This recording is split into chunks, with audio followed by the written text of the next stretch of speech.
అందరికీ నమస్కారం అండి. రేపు శుక్రవారము మార్చి 14న హోలీ పండుగ. ఆ రోజే పాల్గొన మాస పౌర్ణమి రోజు మహాలక్ష్మి జయంతిగా కూడా జరుపుకుంటారు. మహాలక్ష్మీదేవి జయంతి సందర్భంగా ఆ రోజు విష్ణు సహస్రనామము చదివి లక్ష్మీ సహస్రనామము, లక్ష్మీ అష్టోత్తర శతనామము, శ్రీ సూక్తము, కనకధార చదవడం వల్ల విశేషమైన లక్ష్మీ కటాక్షము కలుగుతుందండి.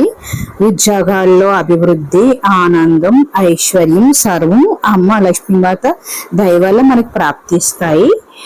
హోలీ వస్తుందంటే చాలు దేశం అంతటా పండుగే. ఈ మార్చి 14న హోలీగా జరుపుకుంటారు. దీపావళి తర్వాత దేశంలో వచ్చే అత్యంత వేడుకగా జరుపుకునే పండుగల్లో ఇది ఒకటి. ఈ పండుగ పూర్వోత్తరాల గురించి పురాణాల్లో విభిన్న కథనాలు ప్రచారంలో ఉన్నాయి. అందులో ఒక దాని గురించి తెలుసుకుందాము.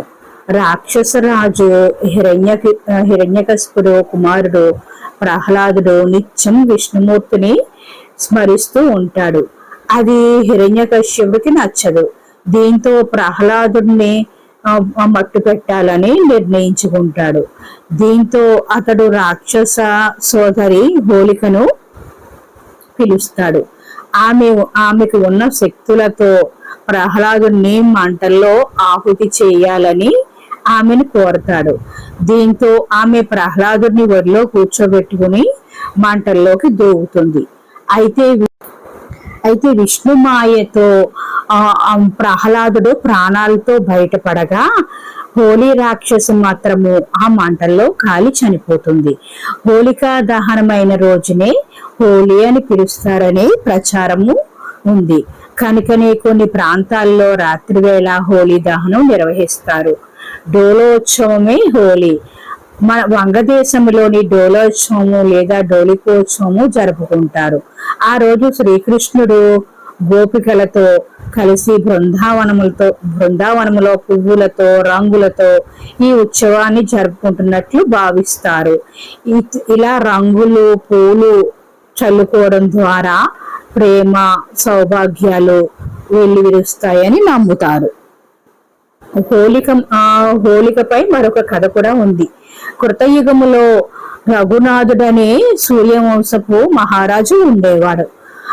ఓ రోజు ప్రజలంతా వచ్చి హోలిక అనే రాక్షసి తమ పిల్లల్ని బాధిస్తోందని మొరపెట్టుకుంటారు. ఆ సమయంలో అక్కడ ఉన్న నారద మహర్షి ఏటా పాల్గొన పూర్ణిమ రోజు హోలికను పూజిస్తే బాధలు తొలగిపోతాయని తెలుపుతాడు. ఆ పూజలు పగటి వేళ చేస్తే కష్టాలు వస్తాయని, అంతా రాత్రివేళ నిర్వహించాలని వివరిస్తాడు. దాంతో అప్పటి నుంచి హోలీ పూజలు నిర్వహిస్తున్నట్లు పూర్వీకులు తెలుపుతుంటారు. ఆ రోజు డోలికా ఉత్సవం నిర్వహిస్తారు. డోలిక అంటే ఉయ్యాల అని అర్థము.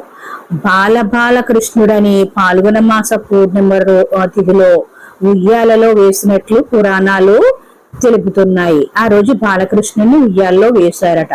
ఈ సందర్భంగా పశ్చిమ బెంగాల్లోని హోలీ రోజున శ్రీకృష్ణుని ప్రతిమను ఉయ్యాల్లో వేసి డోలికా ఉత్సవము జరుపుతారు.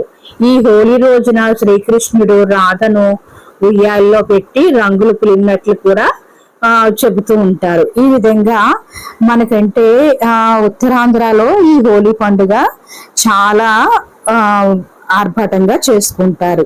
ఆ రోజంతా రకరకాల రంగులు నీళ్ళలో కలిపి జల్లుకుంటూ ఆనందంగా వాళ్ళు డోలియోత్సవాన్ని జరుపుకుంటారు. స్వీట్లు పంచుకుంటారు.